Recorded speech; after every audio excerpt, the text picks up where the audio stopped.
untuk 5 orang tersangka. YR jabatannya selaku Direktur Utama Bank Jabar Banten, kemudian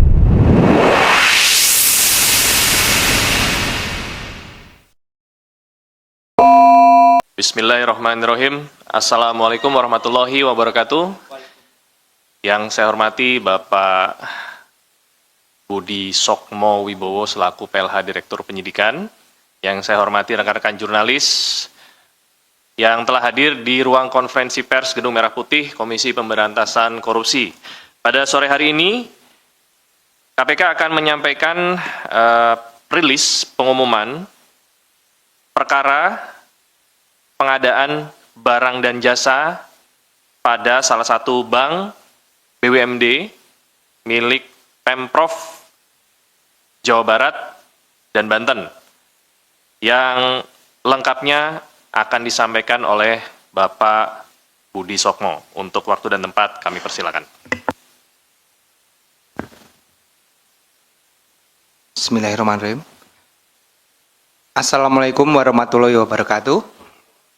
Terima kasih Mas Desa atas waktu dan tempatnya untuk saya menyampaikan terkait rilis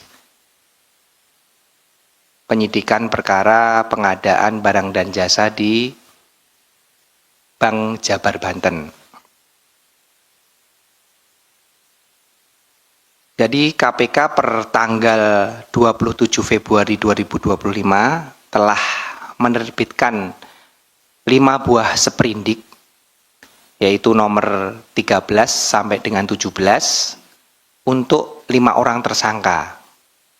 Tersangka ini 2 orang dari pejabat Bank Jabar Banten, kemudian 3 orang dari swasta. 2 orang tersebut adalah Saudara YR, jabatannya selaku Direktur Utama Bank Jabar Banten, kemudian yang kedua adalah Saudara WH, pimpinan Divisi Korsek Bank Jabar Banten.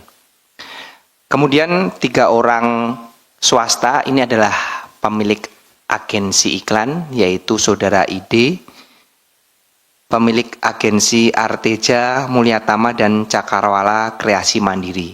Kemudian Saudara S adalah pemilik agensi BSC dan WSBE. Kemudian Saudara SJK, pemilik agensi CKMB dan CKSB. Perlu saya sedikit jelaskan kepada teman-teman media semua bahwa di tahun 2021 sampai pertengahan 2023, Bank Jabar Banten ini merealisasikan belanja beban promosi umum dan produk bank yang dikelola oleh Divisi Korsek sebesar kurang lebih 409 miliar yang digunakan untuk biaya penayangan iklan di media TV, media cetak maupun media online yang bekerja sama dengan 6 agensi tadi yang saya sebutkan. Jadi 3 orang tadi itu masing-masing memiliki 2 agensi yang memenangkan sebagai pihak vendor yang menerima pekerjaan penempatan iklan oleh Bank Jabar Banten.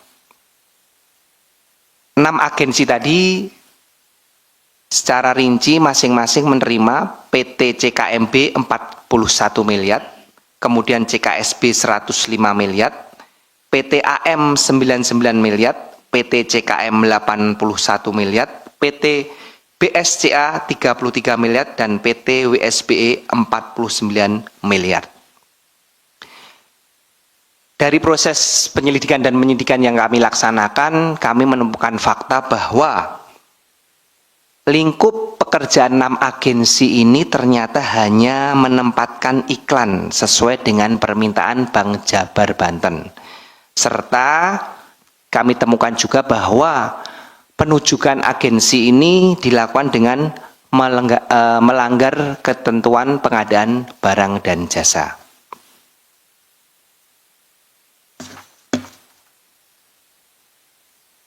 Kemudian dari proses penempatan yang dilakukan oleh 6 agensi tadi, seperti biasa modus terhadap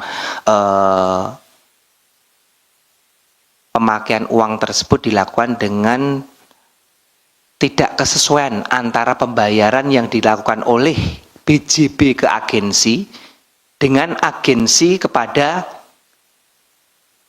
media yang ditempatkan iklan tersebut. Jadi dari 409 tadi yang ditempatkan dipotong dengan pajak ya, kurang lebih nanti jatuhnya 300 miliar. Hanya kurang lebih seratusan miliar yang ditempatkan sesuai dengan real pekerjaan yang dilakukan. Itu pun kami belum melakukan tracing secara detail ya terhadap kurang lebih 100 miliar tersebut. Namun yang tidak real ataupun fiktif kurang lebih jelas sudah nyata sebesar 222 miliar rupiah selama kurun waktu 2,5 tahun tersebut.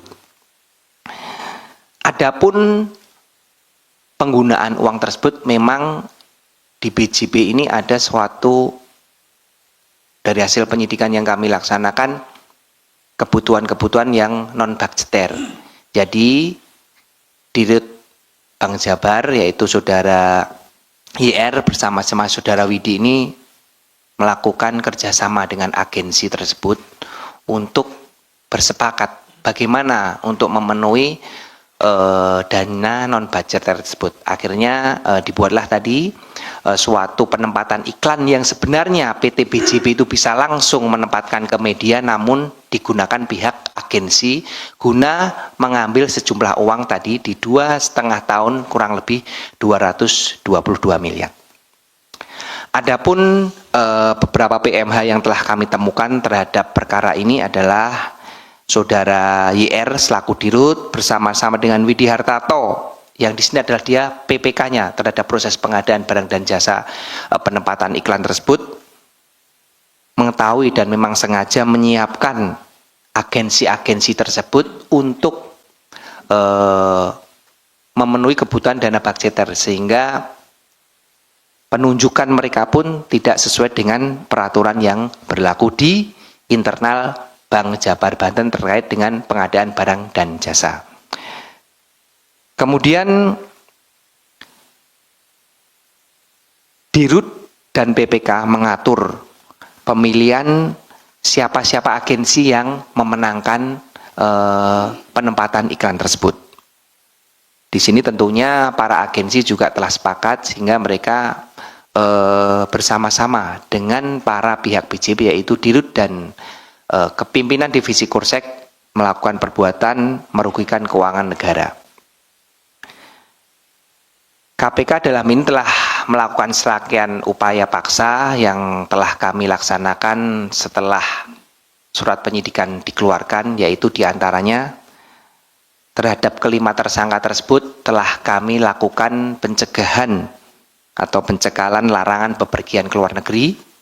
Kemudian kami juga telah melakukan penggeledahan di beberapa tempat yang kami duga terdapat barang bukti terkait dengan perkara dimaksud. Kemudian tentunya kami melakukan penyitaan barang bukti dalam rangkaian proses penggeledahan yang telah kami laksanakan.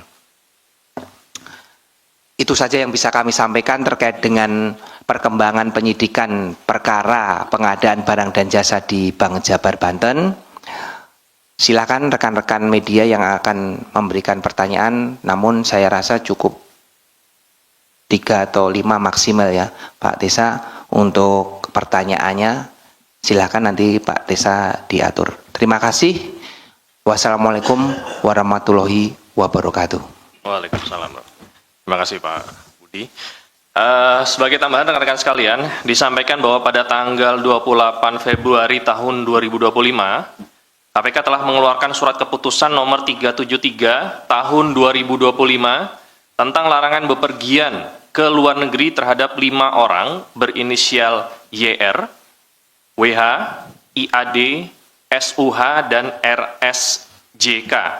Untuk diketahui bahwa per tanggal 27 Februari 2025, penyidik KPK telah mengeluarkan surat perintah penyidikan dugaan tindak pidana korupsi dalam pengadaan barang atau jasa pada PT BPD Jawa Barat dan Banten untuk tahun anggaran 2019 sampai dengan 2024. Proses penyidikan saat ini sedang berjalan dan KPK telah menetapkan 5 orang tersangka.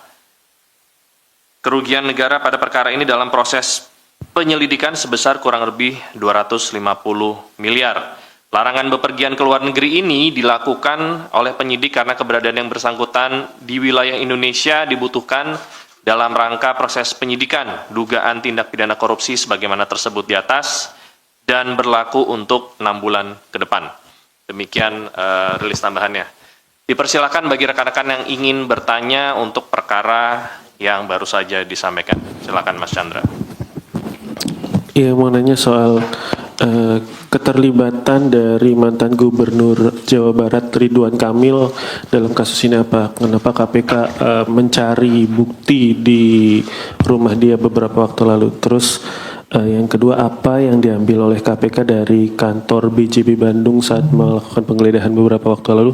Terus apakah memang tidak ada keterlibatan dari Gubernur BJB ini kan sahamnya dikuasai oleh Pemda kan? Nah, apakah bisa KPK menerapkan pasal yang memperkaya orang lain kepada pejabat-pejabat di Pemda? Itu aja. Oke. Ini dulu. Baik, terima kasih Mas Tesa dan Mas Budi. Izin saya Fadil dari Wartawan Kumparan. Pertama, yang ingin saya tanyakan adalah tadi disampaikan terkait dengan kebutuhan dana non-budgeter.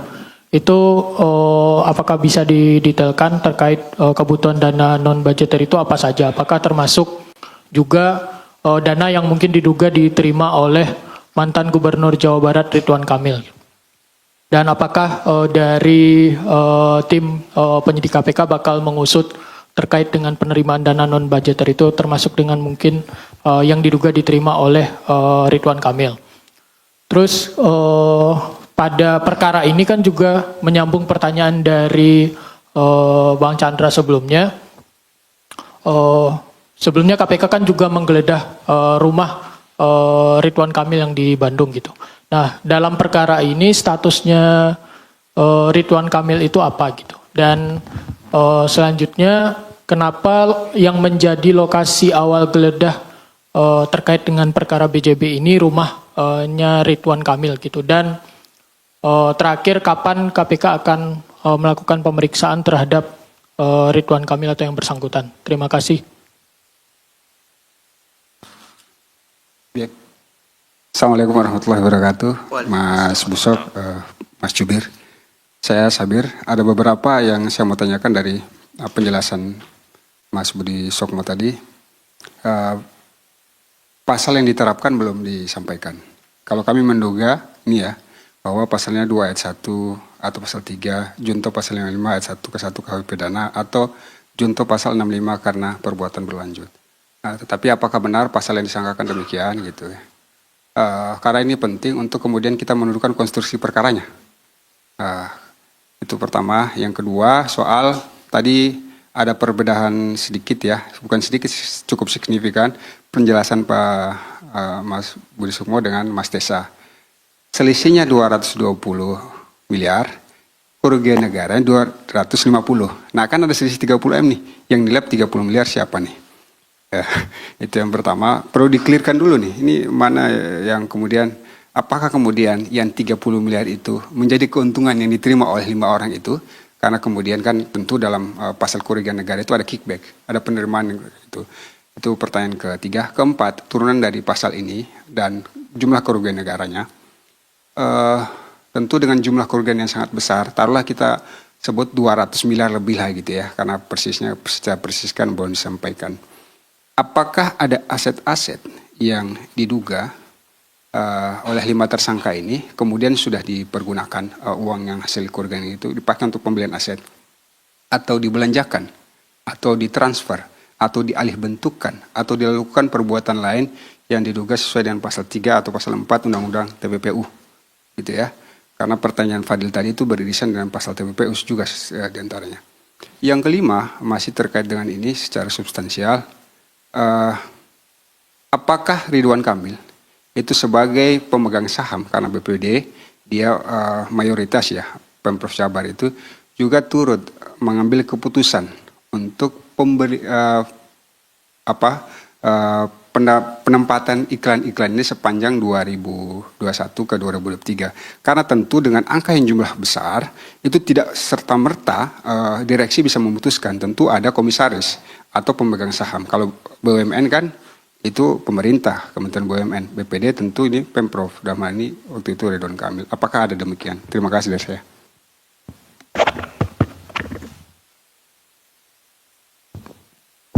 Tes, ya untuk nambahin aja. Pertanyaan saya simpel aja. Pertama belum dijelaskan apa urgensi iklan itu. Kenapa segitu besar sehingga harus menggunakan iklan itu. Terus kemudian belum dipaparin. Iklan ini iklannya bank apa iklannya Pemprov? Ini kan harus jelas juga. Jangan-jangan memang kepentingan sang pemegang saham sehingga rumahnya digeledah, kan gitu. Terus ada yang sederhana yang kedua, dikatakan ini Bank Jabar dan Banten. Kok rumah gubernur Bantennya nggak digeledah ya? Ini kan pertanyaan orang bego aja nih. Ya saya yang simpel-simpel yang agar juga itu menjadi paparan KPK. Yaitu pertanyaan artinya bahwa yang pertama itu ada inisiatif atau atas perintah bahwa urgensi dari iklan itu apa sih, sebegitu pentingkah harus ngiklan dengan biaya 409 miliar misalkan, atau memang bisa dipaparin nggak sih contoh iklannya apa? Cuman bank-bank doang, gambar bank, dia ngapain segitu besar gitu loh. Nah ini harus ada kejelasan bagi publik agar bisa mengetahui besarnya biaya itu, model iklannya kayak gimana gitu loh. Kalau orang kan bisa tahu pernikahan mewah tuh kayak gini gitu loh. Kalau pengiklanan 400 miliar tuh kayak gini gitu loh. Itu pertanyaan simpel, 2 pertanyaan saja. Terima kasih. Cukup ya? 4? Oke.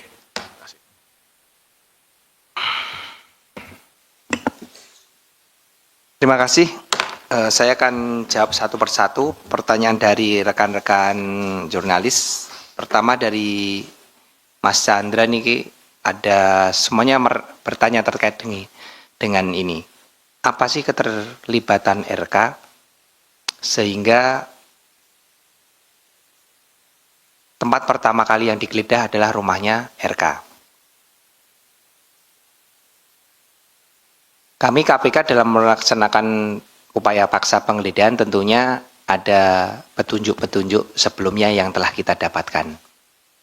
Sehingga kami melakukan penggeledahan terhadap beberapa tempat. Dan pada saat itu memang secara random adalah satu keputusan saya selaku Kasatgas yang menangani perkara tersebut. Siapa yang prioritas pertama saya geledah adalah memang rumahnya saudara RK. Karena itu adalah hal yang terpenting yang akan kami lakukan pertama kali. Itu adalah salah satu teknis kami penyidikan yang mungkin tidak bisa dijelaskan secara detail di sini. Kemudian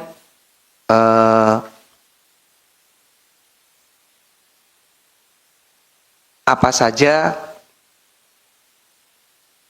barang bukti yang didapatkan baik itu di rumah Pak RK maupun di kantor BJP. Barang bukti yang kita dapatkan dalam proses penggeledahan ini, ini overall ya, saya bukan ngomong di satu tempatnya. Selama 3 hari saya melaksanakan penggeledahan, banyak yang kami dapatkan terkait dengan dokumen-dokumen, catatan-catatan terkait dengan pengeluaran-pengeluaran dana non-budgeter tersebut, kemudian terkait dengan aset-aset tadi seperti yang ditanyakan Om Sabir, itu semuanya kita, belum semuanya sih ya, tapi kita sudah dapat memetakan siapa saja pihak-pihak yang nikmati terkait dengan dana non-budgeter ini. Kemudian kami juga menyita sejumlah uang namun dalam bentuk deposito kurang lebih 70 miliar rupiah. Kemudian ada beberapa kendaraan roda 2 maupun roda 4. Kemudian aset tanah, rumah, bangunan juga sudah kita lakukan penyitaan dalam proses ini yang kami duga tempusnya maupun perolehannya berkesesuaian dengan perkara yang sedang kita tangani. Itu dari Mas Chandra kurang lebihnya. Bukan, tadi secara overall ya, dari semua tempatnya. Saya tidak mendetailkan karena banyak perkara, banyak tempat yang kami geledah selama 3 hari ini kurang lebih 12 tempat. Jadi saya tidak bisa mendetailkan. Nanti secara detailnya mungkin bisa disampaikan pada rilis-rilis berikutnya. Kemudian dari Om Fadil terkait dengan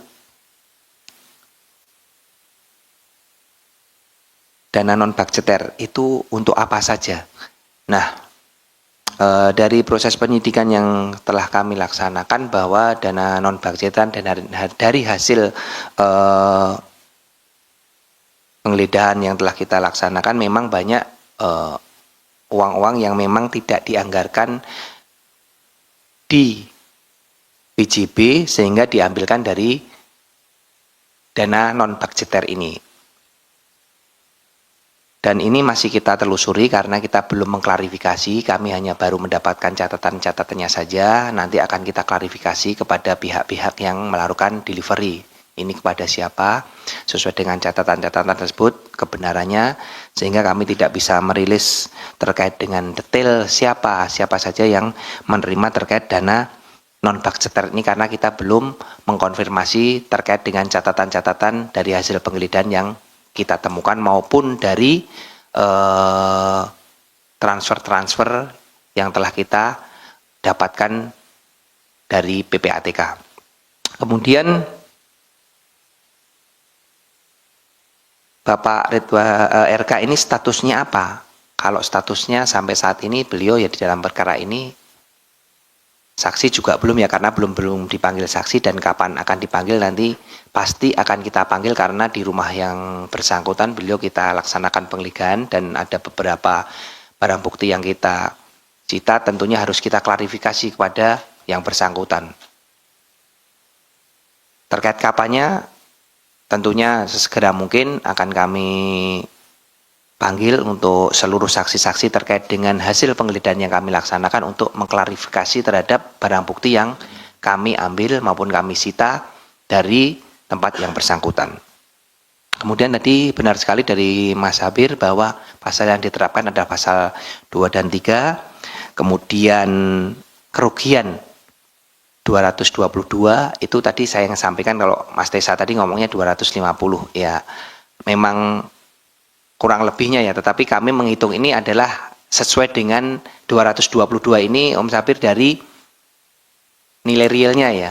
Jadi yang ditempatkan berapa, maksudnya yang dikeluarkan oleh BJB itu di dalam pembayaran itu kurang lebih berapa, detail, kemudian yang dibayarkan oleh agensi kepada media berapa, ini dikurangkan secara realnya sebanyak 222 miliar. Nah ini kita tadi saya sampaikan belum apakah yang ditempatkan tadi karena ada yang ditempatkan di media karena 6 agen tadi adalah memiliki iklan juga, memiliki pekerjaan iklan juga. Apakah benar dikerjakan atau tidak kita belum mendalami. Jadi ini baru sesuai dengan bukti formilnya aja dari kwitansi yang dibayarkan BJB dibandingkan dengan kwitansi yang dibayarkan agensi kepada media. Secara materialnya apakah itu benar dikeluarkan yang ke media itu kita akan perdalam nanti dalam proses penyidikan. Kemudian benar sekali apakah pihak-pihak yang menerima ini sudah menempatkan, mentransfer ataupun merubah bentuk dari non-budgeter tadi, dana budgeter tadi yang diterima tadi, sejauh ini ada beberapa yang memang sudah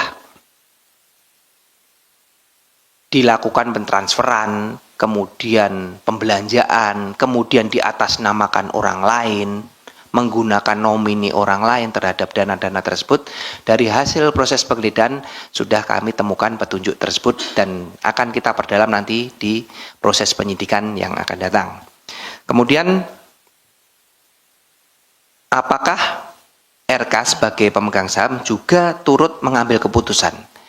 Sejauh proses penyidikan yang kami laksanakan dari tanggal 20 Februari yang kita lakukan, kami belum menemukan fakta tersebut. Di sini kami prosesnya baru melaksanakan tadi seperti pertanyaan sebelumnya terkait dengan penelusuran penggunaan uang tersebut. Jadi kami menggunakan follow the money. Uang-uang tersebut siapa saja yang menerima, kemudian digunakan untuk apa, apakah sudah dilakukan perubahan bentuk atau apa, baru sejauh itu. Terkait dengan pengambil keputusan saudara RK selaku pemegang saham, kita belum dapat menyampaikan hal tersebut karena memang belum kita temukan dalam proses penyidikan. Kemudian tadi terakhir dari Om Mario, pertanyaan, apa sih urgensi iklan tersebut? Terus iklan tersebut itu untuk iklan BJB atau iklan Pemprov? Kemudian iklan apa saja sih itu? Jadi supaya masyarakat tahu lah apa sih iklannya. Nah, kalau iklannya tersebut adalah iklan dari khusus untuk Bank BJB. Ini kami tadi sampaikan Mario secara formilnya ya dari data-data formil yang kita temukan. Namun faktanya kita belum klarifikasi apakah memang benar itu khusus untuk iklan-iklan BJB untuk mengiklankan mereka sehingga mereka bisa lebih terkenal lagi atau untuk kepentingan lain, ini akan kita perdalam. Kemudian kenapa hanya Gubernur Jabar saja, Saudara RK, yang dilakukan upaya paksa berupa penggeledahan? Kenapa Gubernur Banten tidak? Seperti yang saya sampaikan tadi Om Mario, bahwa kami melaksanakan proses upaya paksa berdasarkan dengan petunjuk-petunjuk yang telah kita dapatkan sebelumnya. Sejauh ini petunjuk-petunjuk yang kami dapatkan untuk dilaksanakan penggeledahan hanya tempat-tempat yang kami laksanakan penggeledahan di hari Senin dan Rabu kemarin. Di antaranya adalah rumah Saudara RK. Sedangkan untuk kediaman ataupun rumah Gubernur Banten sejauh ini kami belum ada petunjuk ataupun clue terkait dengan hal tersebut. Mungkin itu yang bisa saya jawab terkait dengan pertanyaan rekan-rekan media. Saya rasa cukup. Terima kasih. Selamat berpuasa yang menjalankan ibadah puasa. Saya mohon maaf lahir dan batin. Wassalamualaikum warahmatullahi wabarakatuh. Waalaikumsalam. Sedikit ya, sedikit. Jadi untuk yang tadi saya bacakan sebenarnya bahannya itu dibuat sebelum proses penggeledahan. Jadi yang terupdate adalah yang dibacakan oleh Pak Budi Sokmo. Jadi ngikut KN-nya nanti ngikut yang disampaikan Pak Budi Sokmo tadi. Demikian ya, rekan-rekan. Kasus. Iya. Nanti sama saya. Silakan. Wah, untuk bisa meninggalkan tempat. Ya, gimana? Terima kasih Venko Laut Channel mengabarkan.